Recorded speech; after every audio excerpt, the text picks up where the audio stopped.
لي صدري ويسر لي أمري واحلل عقدة من لساني يفقه قولي. ننجي for noun की that's among lecture number 4 دی और for lecture number 4 की among the possessive case خبر کو और داغي سرا سرا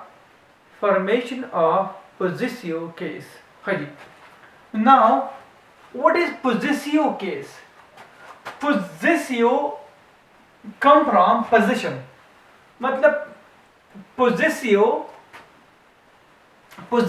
راغله دي مثلا د possession راغله دي اور possession څه ته ویل کیږي قبضه ته ویل کیږي.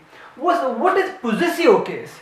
A noun used to show ownership or possession of another noun is known as possessive case. मतलब یو داسې noun چې هغه موږ ته د یو بل ناون د یو دویم ناون د یو دویم اسم څه وهایي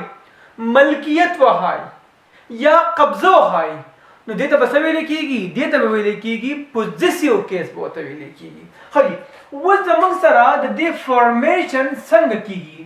فارمیشن مطلب دا موږ څنګه جوړو پوزیسیو کیس به څنګه جوړېږي به نو د هغې دپاره چې کوم رول نمبر 1 دی هغه څنګه دی هغه دا دی ګوره for singular noun not ending in s apostrophe s. For example Hamza's car لکه څنګه چې کله یو singular noun راشي اور دا singular noun په اس سره د دې ending نه شوی مطلب دا ورډ چې کوم دی دا ناون چې کوم دی دا ختم شوی نه په اس سره نو موږ به څه چل کوو موږ به دې چل کوو چې دې سره موږ اډ کوو به سره لګاو به سره څه شي apostrophe. what is apostrophe? this is called apostrophe او د apostrophe نه به اخوا سره لګاو اس په لګاو مطلب دا apostrophe چې کوم دا په ناون د برابر راځي په اس د برابر نه راځي لکه ما ته ګورئ همزاز دی خو چې کله د apostrophe چې کوم راغله دا apostrophe دا د ای د بر راغله اس چې کوم د سیټ دی نو چې کله مونږه د شانت کې پوزیشن جوړو نو موږ وسکو apostrophe با د ناون چې کوم اخره لیټر وی الفابet وی دا غي د بر مونږه لګاو او اس چې کوم دی هغه په اخوا لګاو لکه دې ته وګورئ د ایگزامپل وګورئ حمزا's car. خجی اوس rule number 2 ته وګورئ for plural nouns not ending in s apostrophe s. اوس زموږ سره یو plural noun دی او د دې plural noun ending په اس سره نه دی شوی په یو بل لیټر سره په یو بل الفابet سره شوی دی نو موږ به څه کوو موږ به اول به apostrophe ولګو او د apostrophe نه به اخوا موږ څه ولګو اس به ولګو نو دقسې به زموږ سره به د پوزیشن به د plural noun جوړ شي لکه څنګه ګورئ ورته لکه موږ وایو اومن ته وګورئ دلته کې دا plural noun راغلی دی نو موږ سټیل وکړو په ان د بره باندې موږ apostrophe ولګوله او اخوا ته موږ څه ولګولو اسم ته ولګولو نو اومن's clothes. ښه اوس بل ته ګوره for plural nouns اوس زموږ سره plural nouns راغی ending s او د دې ending شوی دی په اس سره نو اوس به موږ څه کوو اوس به موږ صرف او صرف only apostrophe موږ به صرف او صرف دې سره لګاو apostrophe به سره لګاو او بیا به څه کوو okay for plural noun ending s only apostrophe.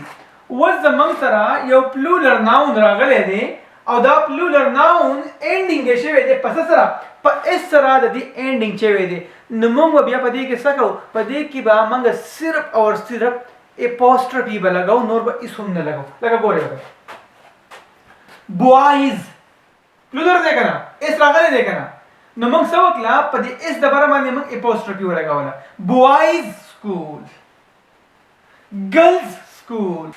Bal rules the gore for two nouns connected by and sharing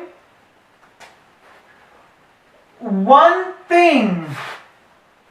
an apostrophe is added to the last noun. وز زمونږ سره دوه nouns راغلي دي او دا دوه nouns کنیکټ شوي دي په ان سره او دا شیر کوي مطلب داوی دا ملکیت دی دغه دوه nouns په یو سیز باندې نو موږ به څه کوو موږ به apostrophe موږ پټ کوو د لاست د اخرني noun سره د بل noun سره به د اولني noun سره موږ apostrophe نه اډ کوو چې موږ یې پټ کوو نو لاست په اخیره کې چې کوم nouns راشي دا هغې سره موږ څه کوو apostrophe به سره موږ پټ کوو لکه فار ایگزامپل ګوره یو حمزه دی بل چې کوم دی احمد دی نو دو دواړو په شریکه باندې څه دی یو ګاډی دی یو کار دی یو موټر کار دی نو موږ به څه کوو دا apostrophe او اس چې کوم لګیږي به دا به د اخیرني noun سره لګیږي به لکه زه څه یم چې حمزه and احمد's car نو دلته کې ما د اخیرني noun سره څه ولګوله apostrophe مو سره ولګوله. رول نمبر 5 ته ګورئ حجی نو رول نمبر 5 چې کوم دی for two nouns connected by and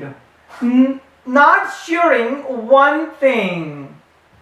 an apostrophe is added to both noun. وس زمونږ سره دوه nouns دي او دا دواړه nouns د دو چې کوم دا وس قبضه ملکیت چې کوم دی هغه جدا جدا دی مطلب په ډیفرنٹ سیزونه باندې دي نو اوس چې کومه apostrophe چې کومه لګیږي به دا به په هر یو nouns پسې به لګیږي به لکه ګورئ ورته دلته کې حمزاز and احمد's car دې مطلب دا دی چې د حمزه کار موټر ځان لري and احمد's car چې کوم دی هغه ځان لري دې مطلب دا دی دا کار چې کوم دی دا دوه دي د حمزه بیل دی and د احمد بیل دی حجی اوس بل ته ګورئ اوس چې کوم دی Rule number 6. Rule number 6 किसे दी? Add in apostrophe a is to the last word in a compound noun. Show possession. Was zamang sara was दल्ले was चिकोम दे zamang sara यो compound noun रागले दे. Compound noun zamang sara रागले दे نو په compound noun کې موږ څه کوو په compound noun کې چې کوم last word راغی د هغې سره موږ څه کوو apostrophe به سره هم لګو او د هغې سره سره به اس به هم موږ سره لګو اول به apostrophe لګو په apostrophe پسې موږ څه لګو وروسته اس به سره لګو لکه فار ایگزامپل زه یم چې grandfather's home brothers in-laws home نو ما په دې father پسې ای فاهره کې اول مې پسې apostrophe ولګوله دغه نه بعد ما به اس ولګولو خجی دغه شان کې brothers in law اول ما په دې پسې apostrophe ولګوله بیا مې ته ورسته اس ولګولو خجی اوکے جی ان شاء الله د nouns با من په یو بل لیکچر کې با ملاویږو فی امان الله best of luck inshallah see you next time